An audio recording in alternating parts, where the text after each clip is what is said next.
Hello everyone. Today we're diving into something oddly specific. But if you've ever dated someone older than you, or maybe you're the older one, you already know this is way more common than people admit, and way more complicated than movies ever show. Picture this. It's a random Tuesday afternoon, sunlight slicing through your blinds like a judgmental aunt, and there you are, half lounging, half spiraling, remembering the first time he made you laugh just by saying back. In my day, you didn't even flinch. You smiled. You liked it. You thought, this might be what stability feels like. You definitely didn't think, this might end with me crying in the Trader Joe's parking lot while holding a frozen cauliflower. Pizza. But here we are. So, before you get comfortable, take a moment to like the video and subscribe, but only if you genuinely enjoy what I do here. Drop a comment with your city and what time you're watching this. We love a little community check-in. Now calm down, turn on the fan for that soothing white noise, and let's begin today's journey of listening and healing together. You rewind your mind to the first time you met him. It wasn't lightning bolt chemistry. It was something quieter, steady. The kind of eye contact that says, I've been through some things and I still have good tea. There were tiny smile lines at the corners of his eyes, but when he smiled, you felt warmth. You told him about your divorce, your kid, how dating apps made you feel like a roast chicken in a sea of picky eaters. He listened, really listened. He placed his hand gently on the table, nodded at just the right times, and you thought, mature is kinda hot. The first time he made tea at your place, you took a photo of the mug. It had a cartoon owl in, a graduation cap. You thought maybe it meant something profound, remember that? You posted it to your story with the caption, "Knowledge is sexy." Someone liked it. Maybe your best friend. Maybe his ex-wife who's still watching your stories. Who knows? When you told people he was 14 years older than you, eyebrows raised like you were taking a puppy on a date with a tiger, but you saw something gentle.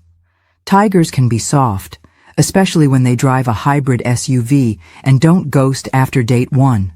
And honestly, you felt younger, not get Botox and run a marathon. Younger. More like, remember when I used to listen to Death Cab and blog about poetry, younger. He reminded you of that you, the girl who used to read in the window when it rained. The attraction was in the little things. He remembered your birthday without Facebook. He folded napkins into little triangles. You called it long-term hot. No drama, no games, just manners and the right amount of aftershave. But science has a different whisper. Relationship. Studies in age gap dating, yes, that's a real field, show that when a relationship starts, your brain releases a flood of dopamine and oxytocin, basically the same chemical rush you'd get from winning the lottery or getting an unexpected Friday off. The age gap brings novelty, and novelty brings sparkle. Everything feels fresh. Like a Pinterest board with good lighting. Still, remember that time he went off about work in the 90s, and you felt like you were listening to a history podcast? You laughed. But in your head you were thinking, am I on a date or in a cold? War documentary? Experts still debate whether the aesthetic of wisdom has long-term romantic value. Some believe we're drawn to the idea of being mentored. Others warn it fades fast, especially once you realize you don't want a mentor. You want a partner. You started noticing the cracks, like when he didn't get the TikTok meme you sent, when he asked, "What's Slack?" When you had to explain how to pin a comment on Instagram Live 3 times. It wasn't a deal breaker yet, but your brain took notes. You kept telling yourself, age is just a number. if you're both emotionally mature. But a little voice inside asked, are you actually compatible or just trying really hard to be? Here's a strange but true fact. Studies show that middle-aged women in age gap relationships often adapt themselves more to fit what they think older men want, instead of staying true to their own rhythm. It doesn't start big, it starts small, like switching your playlist, skipping your usual Sunday routine, turning down the volume on who you are, just to keep the peace. You didn't notice at first. Things were still fine. He still asked if you ate today, still sent you Facebook memes, still called you the smartest woman I've ever known. And yes, he used to teach college philosophy to 20-year-olds, so you knew he had a lot of sample size to compare. You were happy, a little weirded out, but happy. You thought maybe people were just too harsh about age gap relationships. Maybe they didn't get it. Maybe they never tried. But you were trying. And up to this point, it still felt worth it. Maybe you should try swimming again, or take that French class. Or maybe ask yourself if you're truly in love or just looking for someone who makes you feel useful, needed, safe. Don't worry. We're going further. The real stuff hasn't even started yet. It starts small, like a draft you didn't notice until your coffee got cold. At first, you're just adjusting, not changing, just accommodating. His music, his schedule, his energy level. He's in bed by 10, and you start to think, well, maybe 10 isn't that early. You used to go for spontaneous nights out. Now it's, let's do something chill this weekend. Which, in translation, means maybe a farmer's market and falling asleep during a documentary about the history of pencils. You laugh, of course. He says things like, we just value peace more at my age, and you agree out loud. But inside, you feel something sinking, not deep enough to name. Just a quiet shift. You're adapting, like a plant in the shade, growing toward whatever light you can find. But adaptation has its price. You remember one night, you wore a dress you loved. The color? Bold. The vibe? Confident. You walked into the restaurant, and he smiled, but it wasn't the kind of smile that made you feel like a star. It was approving, like a polite nod from a museum guide.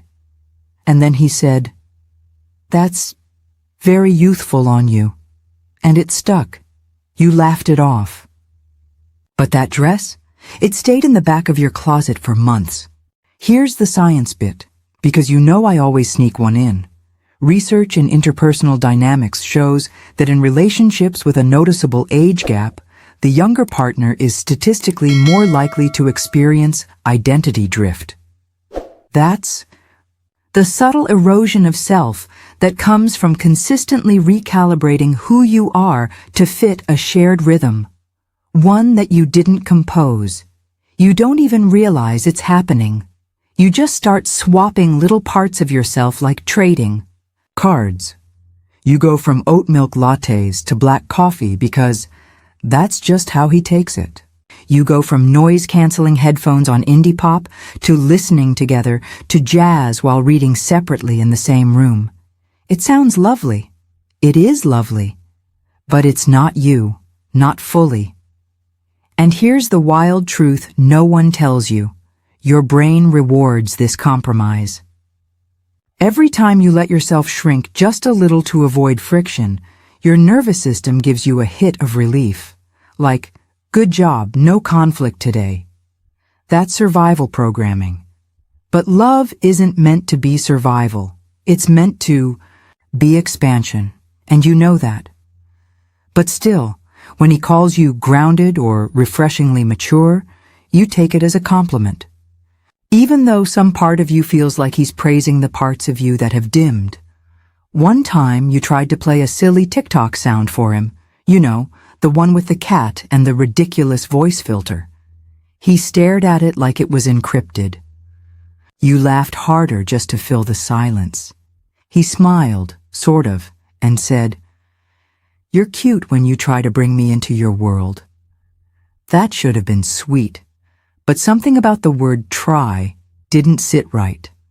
Experts still debate whether the age gap or the power dynamic is the real issue. Is it the number, or is it the narrative that comes with it? Because even when he means well, even when he loves you, there's a current of you are still learning underneath his words. And you? You've lived. You've earned your lessons. You've cried in minivans and screamed in bathtubs. You've danced in the kitchen alone at 2 a.m. after good sex and worse takeout. You are not in training, but the dynamic slips in, quietly. One day, he suggests you don't post that story. It's a bit much. Another day, he chuckles at your new shoes. Very trendy. One night, you try to talk about how you're feeling off, and he says, "I've been there. You'll get over it." And maybe you will, but the thing that once felt like wisdom starts to sound like dismissing. It's not malicious. He's not evil. He's not trying to make you smaller. He just doesn't realize he's become the main voice in the room. Here's something few people talk about. Middle-aged women often enter these relationships seeking safety, but end up offering emotional labor in return. You think you're getting a teacher, a mentor, a soft place to land, but more often than not, you're also playing therapist, hype woman, and cool girl in residence. And you get tired. Silently, slowly. Like a phone that looks fully charged, but dies the minute you open a map. Still, you stay. Because it's not bad. You're not unhappy. You're just not fully lit anymore. You begin to miss things. Not people, parts of yourself. The loud laugh. The Saturday morning dance playlist. The urge to wear something sparkly to the grocery store just because you didn't leave them behind. You just stopped inviting them. But they're still there, waiting, slightly dusty maybe, but not gone. And maybe one day soon you'll remember they're yours. We're not there yet. We're still in the quiet, but we're getting closer. You wake up one morning and realize his toothbrush is next to yours. Not because it's romantic, though it kind of is, but because now he just lives here on the weekends. No grand conversation, no "what does this mean for us?" moment. Just one Friday his overnight bag stopped going back with him, and you didn't object. Why would you? You liked it. The predictability, the routine. But now your space is different. You used to listen to crime podcasts while doing laundry. Now it's NPR. You used to light your silly vanilla birthday cake candle. Now it's sandalwood and bergamot, because he says sweeter scents give him a headache. And who wants to give someone they love a headache? So you adapt again. You start noticing how much of you has gone into making him comfortable. You love him, or something close. But you also can't remember the last time he asked what makes you feel like you. He compliments your calmness, praises how easygoing you are, and it hits different now. Because you realize being easygoing just means you've stopped asking for things. Here's a surprising science bit for you. Studies show that in relationships with significant age differences, conflict is often lower, but not because of better. Communication. It's because the younger partner self-silences to avoid disruption. You train yourself not to bring up things that might shift the balance. And it's not just romantic. This shows up in friendships too. You tell your best friend something he said, and she gives you that look. One eyebrow slightly raised, one eye soft. She doesn't say, "Girl, leave him," but she says, "Do you feel heard?" You say yes, but the word tastes off. Then there's the day he gets quiet during brunch because you told a joke about his old high school photo. The joke was light, a little dorky. But you saw his jaw tighten. He wasn't angry, he just didn't laugh.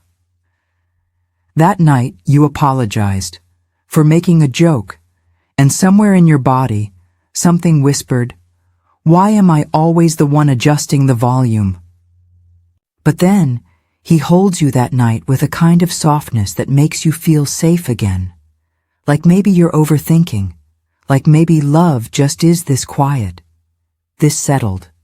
But the next morning, you walk past the mirror and don't recognize your own outfit. You're wearing more beige. You never wore beige. He said it suits you. You believed him, but now you're wondering who decided that. There's a weird fact about relationships, especially long-term ones. People in them often begin to mirror each other neurologically. Their speech patterns, habits, even brain waves sync up. It's beautiful, but it can also mean losing track of where one person ends and the other begins. You're blending, merging, fusing, and it sounds poetic. Until you realize you miss contrast. You miss being the pop of color in the picture? Remember the old you? The one who wore metallic boots in daylight? The one who yelled answers at Jeopardy even when you were alone? The one who used to write dramatic captions just for the serotonin of rereading them later? She's still here, but she's been on mute. Experts still debate if it's the age gap that does this, or just comfort that turns into complacency. Some say that when one person holds more life experience, they unintentionally set the emotional climate, and the other adapts to it without even realizing. You've become climate controlled. One night, you bring up therapy. Not because anything is wrong, just because you're feeling a little foggy. His face flickers. He says, "Are you unhappy?" The question isn't cruel. It's just soaked in his assumption that therapy, broken. You say no, you smile.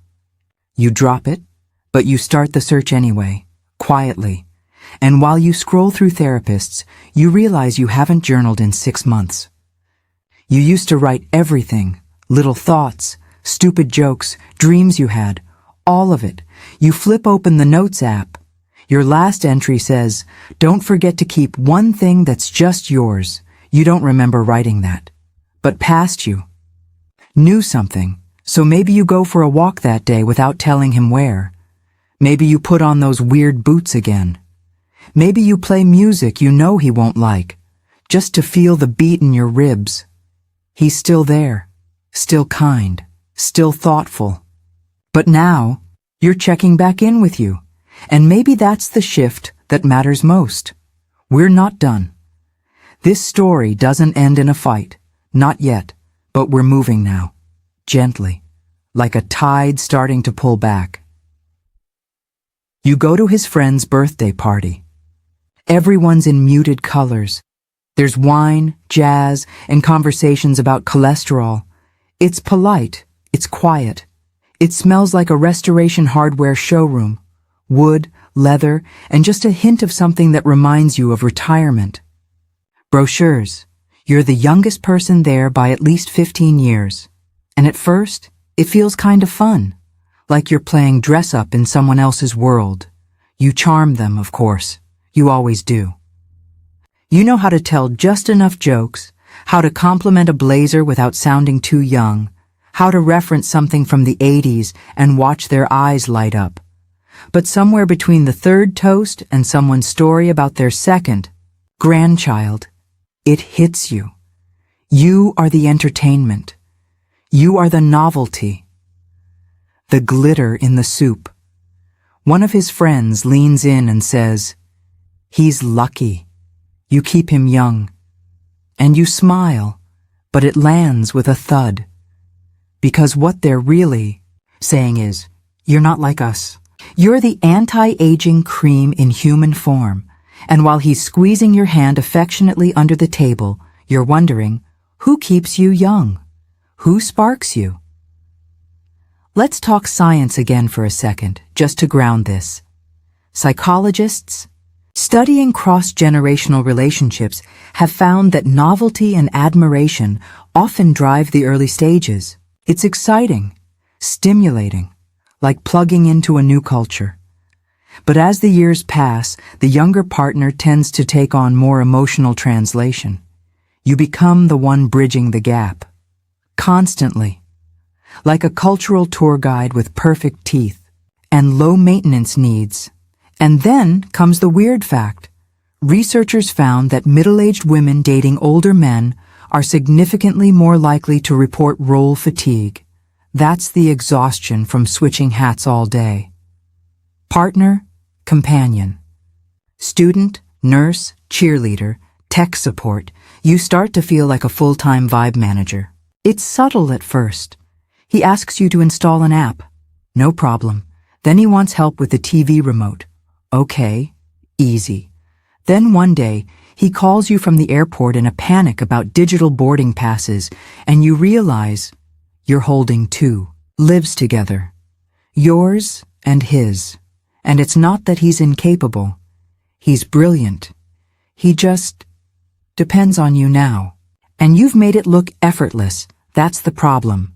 You've become the default solution.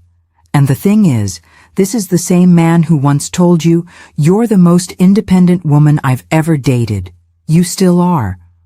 But now that independence gets used in service of maintaining his comfort, his preferences, his way of doing things, you love his stories. You do. But you've heard them now. You know the one about the ski trip with his brother. You know the one about the girl who almost said yes. You even know his favorite diner order in 3 different states. But how many stories of yours has he memorized? That's when you start testing, quietly. You bring up a band you love. He nods, distracted. You mention a goal you set, and he smiles, but doesn't ask how it's going. You try to open up about something raw, and he changes the subject after offering a neat little, "You're stronger than that." It's not unkind, but it's shallow. Experts still argue about whether it's emotional neglect or just mismatched priorities. But what everyone agrees on is this: you can't connect deeply with someone who only relates to the finished version of you. And he loves your polished self. He adores her, the poised, resilient, elegantly funny woman who can hold a room. But what about the messy version? The unsure version? The one who sometimes spirals at 2 a.m. and eats toaster waffles while Googling her zodiac chart? He doesn't dislike her. He just doesn't see her. You used to talk about big things, your future, your dreams. Now the biggest decision is whether to get the premium insurance on a rental car. And listen, it's not a bad life. It's cozy. It's calm. But calm is not the same as connected. There's a small moment, one afternoon. You're watching TV together and he falls asleep, hands still wrapped around yours. His breathing is slow. You look over, and for a second, you're flooded. With tenderness. He's beautiful in his own way, gentle, safe, and still. Your thumb starts to move on your phone. You open your notes app again. This time you type, "I want to feel curious again. About someone, about myself." Not because you're ungrateful, not because he did something wrong, but because you're realizing you miss being seen in motion. Not just appreciated for being stable. We're not at the part where you leave. You're still in this. But you've started to stand in the doorway of your own mind, peeking out. And the light is different now. It starts on a Tuesday. Not dramatic. Not cinematic. Just a Tuesday where you feel off all day and can't figure out why until you realize it's not just today. It's been a string of off days, and Tuesday is just the one that made you admit it. You try to journal, but nothing comes out. So you go for a walk instead. Headphones in, shuffle mode on, hoping a random song will crack something open. And it does. It's a stupid remix from your early 30s. Too loud, too fast, too much. But you grin like a teenager. You walk a little faster. You even do a small dance move at the corner before realizing someone definitely saw, and you don't care. It's the first time in weeks you feel electric in your skin, not just functioning, buzzing. You come home.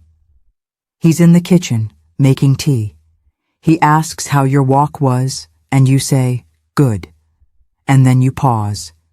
You want to tell him about the song, about the dance, about that second when your whole body remembered joy. But you don't. You just watch him stir the honey and think he wouldn't get it. And that hits you harder than it should. Here's a strange little truth. In age gap relationships, studies show the younger partner is more likely to experience moments of silent resentment. Not loud, not dramatic, just quiet pockets of disconnect. You stop sharing certain parts of your life, not because you're hiding, but because explaining starts to feel like translating, and that's exhausting. So instead, you curate. You keep conversations in safe zones. The day's events, shared routines, light plans. You stop sending him TikToks because he never laughs. You stop trying to get him to come to dance class because he says his knees hurt. You even stop bringing up certain shows because he rolls his eyes at all that Gen Z nonsense. And that's fine. You're different. You knew that. But now, it feels like you're not just different, you're distant. You used to joke that you were the color in his grayscale life. But lately, you feel like you've gone grayscale too. And here's the scientific kicker. Neurologically, joy is a high-frequency emotion. It needs novelty, play, unpredictability. In environments that are too routine, your brain literally dulls its dopamine response. You're not imagining it. You feel less. One night, while he's asleep on the couch, you scroll your own photos, just to remember what your face looks like, when it's not doing the supportive partner smile. And, wow, there she is. That girl from last summer, laughing over ramen, eyeliner a little smudged, sunburned across one shoulder. She looks like she's flirting with the world. And now? Now, you're the woman who reminds him to take his supplements. You don't hate him for that. Not at all. He's kind. He's still the guy who remembers you, like cinnamon in your coffee, who warms up the car on cold mornings, who rubs your back, without being asked. But he doesn't challenge you. Not anymore. He says things like, "You've really calmed down. I like this version of you." And maybe that's true. Maybe you have calmed down.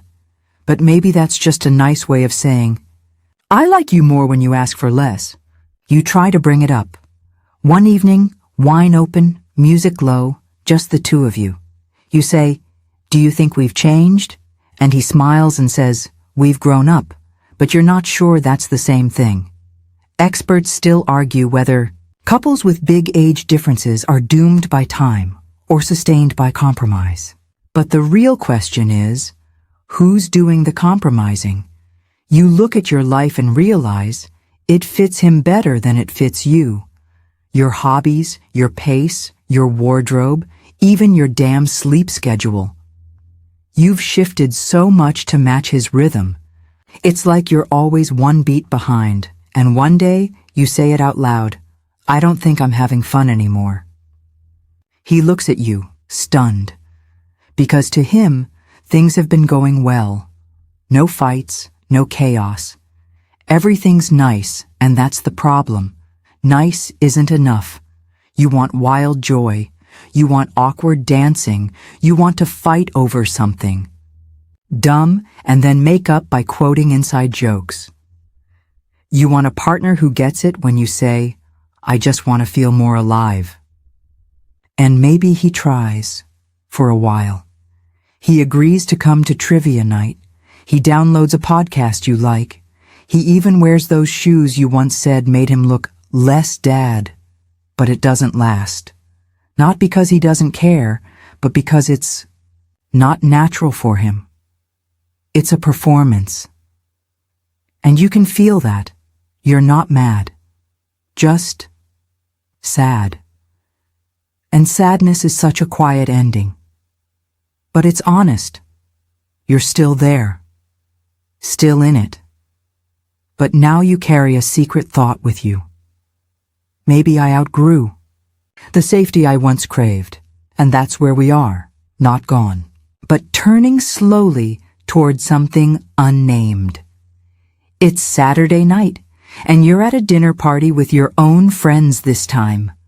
Loud, chaotic, messy in the best ways. Someone's burned the rice. Someone else is talking about dating a guy who thinks astrology is a red flag. There's shouting over music, people interrupting each other, and 3 different conversations happening at once. You feel alive. Someone pours wine into your glass and says, "You've been quiet lately." And they don't mean tonight, they mean life, presence, vibe, and instead of dodging it with a joke, you actually nod. You say, "I've been stable, but not in a good way." That phrase lingers in your own ears for a second. Like, wow, where did that come from? Stability is what you always thought you wanted. After the chaos of your younger years, late-night texts, hot and cold lovers, the guessing game of modern dating, you thought you'd found peace. But now it feels more like still water. Safe? Yes. But also undisturbed. Untouched. Someone says, "You used to tell the wildest stories." And you laugh because, yeah, you did. You were the wild story. The girl who once climbed out of a lift on the freeway because the driver insulted. Lizzo. Now your stories are about health insurance and comparing fiber supplements. And here's a real fun science fact. Neurologically, memory is stronger when tied to emotional peaks. The higher the emotion, joy, fear, desire, the more vivid the memory. And what have you been doing lately? Flattening your days, making things smooth, predictable, so your brain in a way is just recording less. That's terrifying. You text him that night, just a simple "miss you," because part of you still wants him to say something warm. And he does. He always does. But it's warmth by routine, like the way an old sweater holds heat, comforting, but no longer thrilling. You start paying attention to how often you daydream, about running away, about being alone, about starting fresh somewhere where no one knows how mature you've learned to be. And here's the fact nobody talks about. Midlife reinvention happens more often in women than men. Women, especially in their late 30s and 40s, report stronger urges to disrupt their lives, not because they're unhappy, but because they've overcorrected. You, too, may have overcorrected. You wanted safety after a decade of dating apps and half-lovers. You found it. You sat in it. But now it feels like you've been sitting too long, like your legs have fallen asleep. He notices. One night he says, "You've been somewhere else lately." And you say nothing. Because yeah, you've been drifting. Quietly. Gently. You've been looking out the window of your own life and wondering what the weather is like. In other universes, you still have affection. You still have memories. But you also have a creeping suspicion. This story might be ending soon. And here's something weird but true. Studies show that women are more likely to initiate breakups in long-term relationships, especially ones where emotional needs become background noise. Not because they don't care, but because they finally realize. Care without growth feels like a slow erasure. You've been fading. And then one day, you say it. Not in a fight. Not in anger. You're sitting across from him, eating takeout, and you say, "I think I've changed more than I realized, and I don't think I fit here anymore." He puts down his fork. The room feels like it's holding its breath. He says, "Is this about age?" And you say, "It's about aliveness." You tell him you still love the way he folds his socks, still think he's the most stable man you've known, but you miss feeling chaotic. You miss being asked why. You miss laughing until you wheeze, making bad decisions, learning from them, failing forward. You miss becoming. He doesn't beg. He just nods. And that somehow is the saddest part. There's no explosion, no heartbreak soundtrack, just two people realizing that the warmth between them has cooled into something polite, something still, something that won't wake either of them up at 2 a.m., heart pounding from wonder or worry. You pack a small bag, not because you're moving out, not yet, but because you need to sleep somewhere else tonight. Hear a different fan. Smell a different pillow. And that night, in a tiny Airbnb that smells like lemon detergent, you lie down and whisper out loud, "I'm still here." And that feels like a beginning. You wake up to light filtering through dusty blinds. Not dramatic. Sunlight, the kind that slants in quiet and pale. You're wrapped in a cheap comforter, alone in a room that doesn't know your name. And for the first time in months, your brain feels loud, not anxious, just awake. You make coffee from the tiny machine in the corner. It tastes like cardboard and possibilities. You sip it on the edge of the bed, scrolling through nowhere in particular. The urge to text him is there, comfort muscle memory. But you don't. Instead, you open your notes app again. You type, "Day 1. I want to figure out what I sound like when I'm not editing myself for someone else." Because that's what it's been, hasn't it? You thought it was compromise, love's natural give and take. But really, it was slow editing, shrinking the sharp edges, toning down the weird bits, softening the inconvenient truths of who you are. And here's something oddly scientific to go with your 8 a.m. self-reckoning. Brain scans of people in long-term CEO relationships show that self-perception can merge with their partner's expectations. Your identity, in a way, warps to reflect the version of you that feels most accepted. So yes, you were being loved, just not as your whole self. And now you're here, in an unfamiliar room with terrible coffee and better clarity. You spend the day walking. No destination, no errands, just the city and your feet. You notice things again. A dog with sunglasses. A guy in a tutu handing out bagels. The way your body sways slightly to music bleeding from someone's open car window. You stop editing. You speak to a barista like a person who doesn't need to be impressive. You ask the florist what that weird, spiky plant is. You even flirt, just a little, with a stranger who compliments your shoes. Not to start something, just to feel seen by someone who isn't already sure they know you. That night, you write again. "I don't need a partner who slows me down. I need one who dances fast enough to make me trip." And no, this isn't some rom-com breakthrough. You're not suddenly healed. There's still a drawer of his t-shirts back home. Still a toothbrush. Still love, tangled up in everything you're leaving, but you're moving now. And that means something. One truth not often talked about. Older. Men dating middle-aged women often underestimate how quickly women evolve in this phase. While many men seek peace and consistency, women in their 40s often re-enter a cycle of transformation. Career pivots, spiritual shifts, body changes, sexual awakenings.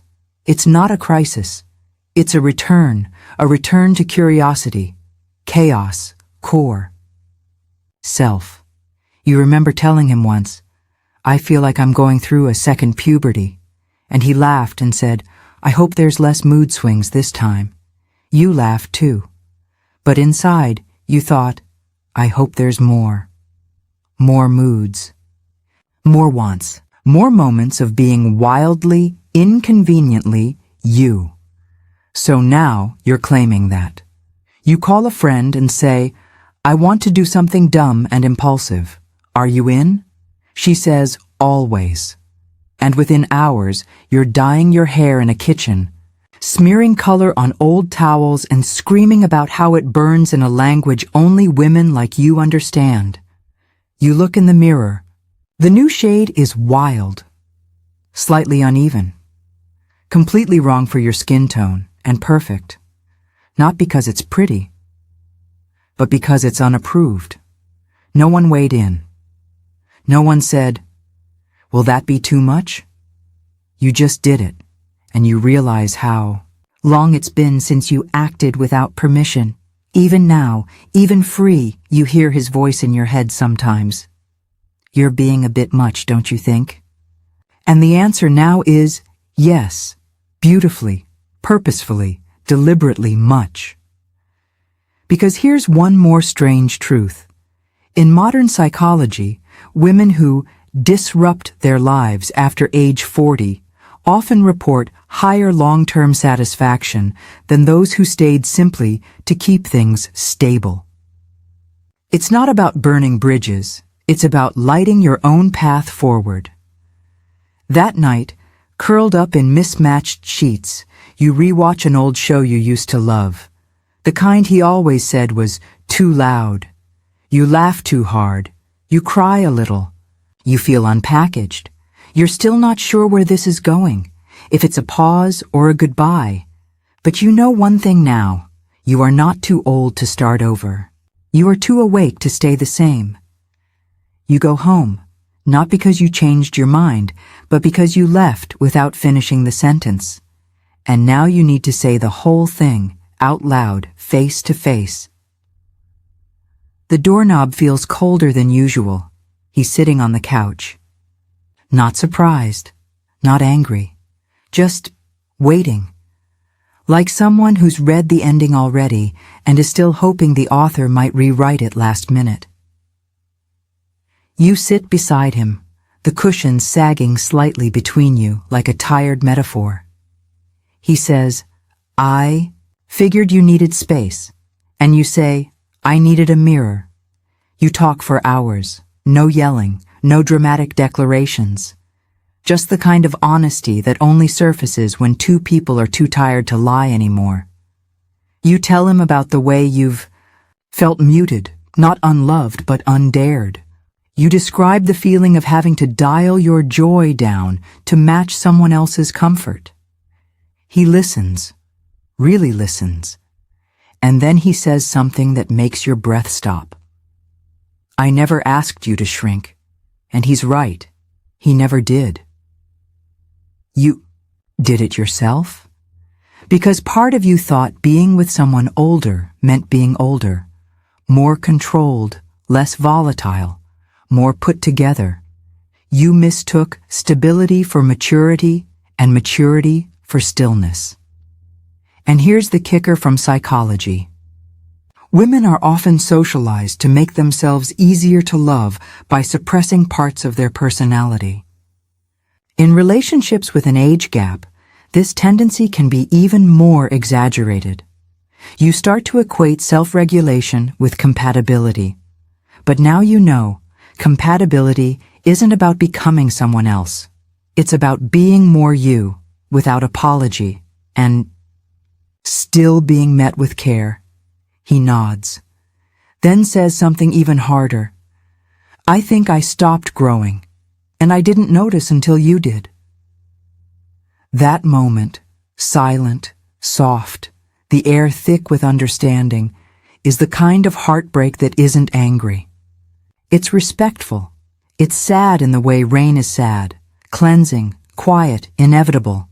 You don't break up, not officially, not yet, but you decide to try something radical, 2 separate spaces, 1 month, no obligations, Just room to move, to feel, to let things breathe.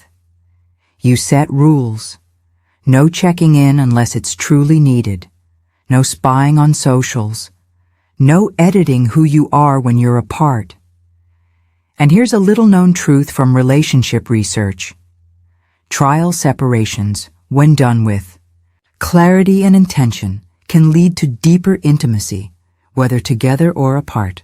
They show you what life feels like without each other's gravitational pull.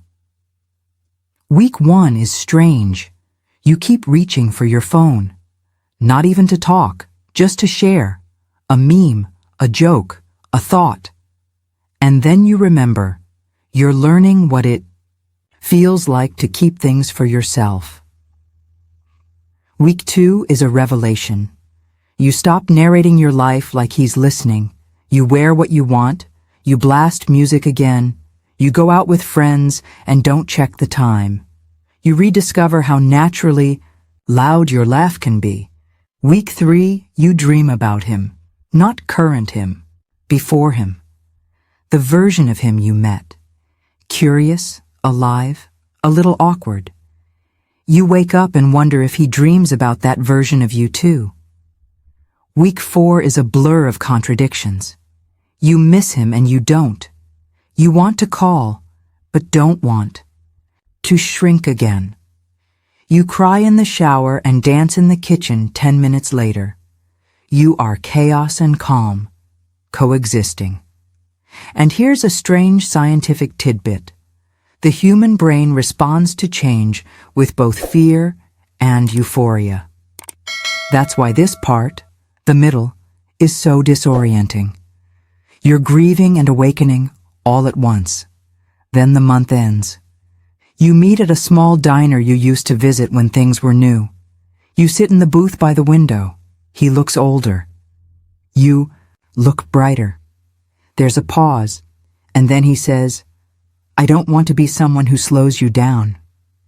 And you say, "I don't want to be someone who leaves just to feel alive." So what now? You don't know. But you know this. You're no longer afraid of choosing the version of you that burns a little brighter. Even if that light casts some shadows. You split the check. You hug a long time. Not goodbye. Just recognition. Maybe you'll try again. Maybe not. But either way, you know now that your age was never the problem. It was the forgetting. Forgetting that you still have wild chapters left in you. And now, you're flipping the page. You start going places alone again. Not dramatically. Not like in some self-love montage with acoustic guitar playing behind you. Just casually, softly. You sit at bars with a book. You go to museums and stand too long. In front of weird art. You take drives with no destination and let the GPS keep recalculating, like it's trying to catch up with the new version of you. You notice things you didn't before. The way older women carry themselves on the street, not trying to be smaller, not trying to please, just existing. Some wear hot pink lipstick in the middle of a Tuesday. Some wear hiking boots to brunch. None of them look like they're asking permission. You wonder if they ever dated someone older too. If they also spent years performing reasonable love. Calm, measured, adult love that checks all the boxes and still feels like an empty folder. And here's an odd but true fact. Studies have shown that women in midlife often experience a spike in risk-taking behaviors, not reckless, but exploratory. Their brains respond to novelty differently than men's at the same age. It's a literal neurological push toward reinvention, so you follow that nudge. You book a weekend writing retreat, something he used to call a little indulgent, and you go. The cabin smells like cedar and possibility. The coffee is burnt. The other women are strangers, but within hours they feel like co-conspirators. You share stories, not just about men, but about identity. About the pressure to keep being who others think you are, even when your soul has already moved on. One woman says, "Sometimes I think I stayed in my marriage just because it looked good on paper." Another says, "I forgot I used to love singing." Like, really love it. You nod. Because you've been there. You're maybe still there. One night around the fire, someone asks what you want next. Not in 5 years. Now. You pause. Let the smoke sit in your lungs for a moment. And then you say, "I want to laugh so hard I fall out of a chair. I want to kiss someone who doesn't care if it's too messy. I want to be curious again." And that feels real. Not romantic. Not strategic. Just a pulse of truth. You don't text him that night. You don't feel guilty for not missing him either. You miss who you were when everything felt possible. And here's a twist. Recent sociology reports suggest that middle-aged women are the fastest growing demographic, redefining their lives entirely. New careers, new cities, new relationships. Not from crisis, but from clarity. You start thinking bigger. Not just, should I get back together? But what kind of life am I building from now on? Because if you're honest, you've been playing small, wearing life like a polite outfit. Instead of a costume you could dance in, so you start redesigning it. Tiny choices at first, loud earrings, long walks, a spontaneous trip to a city where nobody knows your birthday. Then bolder moves, turning down a work project because it drains you, saying no to a date who checks every box except joy. You get comfortable with disappointing people. Because here's another wild truth. Pleasing others too much literally rewires the brain's reward system. You begin to associate approval with safety even when it costs you. Now, you're rewiring that back. You say yes when you mean yes. You say no without a story. You stop offering disclaimers before you speak. And one morning, while folding laundry, an absurdly normal moment, you realize something. You haven't thought about him in days, not because he was bad, but because you've become too full to feel the empty space anymore. And that's how real healing happens. Quietly, in sock drawers and parking lots and mid-afternoon coffee breaks, you write one last note in your phone. I don't need to be somebody's piece. I want to be my own revolution. And when you read it back, it doesn't even sound dramatic. It just sounds true. You meet someone new. It happens the way these things do when you're not looking. Somewhere between a bookstore and a bakery, or maybe during that one evening you decided to take a salsa class just to embarrass yourself properly. He doesn't feel like a thunderstorm. More like warm rain. He's not younger, not older. He's present. He asks questions and actually listens, like he's taking mental notes, not looking for openings to jump in. He doesn't try to fix you when you say something raw. He just stays there in the discomfort with you, like a person who knows that healing is a process, not a project. You catch yourself waiting for the performance to start, waiting to impress, waiting to dial yourself down a few notches, but you don't. Because you don't need to anymore. You say things like, sometimes I get really quiet in groups, but not because I'm shy, just because I'm studying people like a novelist. And, instead of saying, oh, that's weird, he smiles and says, that makes sense. You remember section 2, the part of your life where validation came in careful doses like medicine. Now it feels more like fresh air, freely available. Yours to breathe. You're not trying to be the cool girlfriend TM or the mature woman TM or whatever role you used to wear like a tight dress at a wedding. You're just being this version of you. Messy, curious, slightly sarcastic, and increasingly unbothered.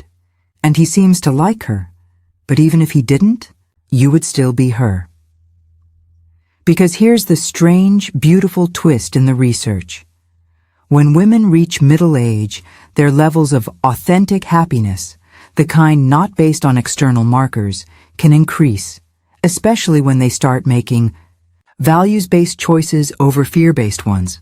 You're not afraid anymore, not of aging, not of starting over, not of being too much. You realize that what went wrong before wasn't about older men or middle-aged women or the age gap at all. It was about timing, about one person coasting while the other was catching fire.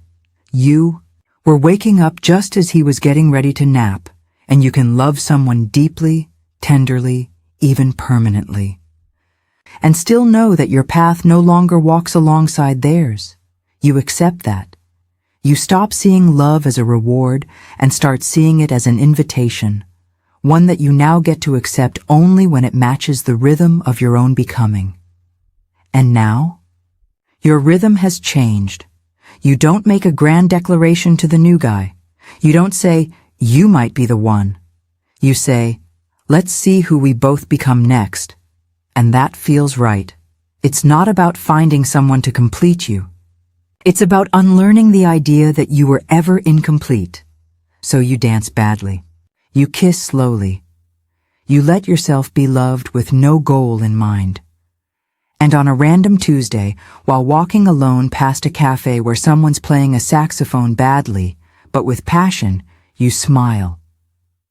You think about how many years you spent measuring your worth against someone else's comfort, and now you measure it against your own peace, your own joy, your own ridiculous, beautiful, still unfolding self. You sit on a bench, sip something too sweet, and write one last thing in your notes app. I'm not here to be timeless. I'm here to be fully on time. For me. Now close your eyes. You're safe. You're loved. You're still becoming. So if you made it this far, take a deep breath. Let it settle. Maybe some parts felt too close. Maybe some felt like déjà vu. Or maybe you just needed someone to say what you've been thinking all along, but didn't have the words for. You're not broken for wanting more. You're not late. You're not difficult, dramatic, too much, or hard to love. You are changing. And that change is not a crisis. It's a calling. And if dating older men, or being a middle-aged woman in a world that loves youth but doesn't understand power, has left you confused or questioning, you're not alone. You never were. We've talked through age gaps, lost mirrors, mismatched timing, and emotional diets. But at the heart of it all, this was never just about love or heartbreak. It was about reclaiming voice. So wherever you are, folding laundry, driving home in silence, or just lying on the floor wondering what now, know this. Your next chapter doesn't need to look like anyone else's. It just needs to feel like you. If this resonated, tell me in the comments. What city are you watching from? What time is it right now? And what's one thing you're leaving behind after watching this? It helps the algorithm. But more importantly, it helps us see each other. And if you haven't yet, go ahead and like the video, subscribe, and turn on notifications. That way, you won't miss when we talk about the next story that no one else is quite brave enough to say out loud. You deserve soft days. You deserve loud laughter. You deserve the kind of love that feels like you're coming home to yourself. Now dim the screen. Put the phone down. Let the story fade.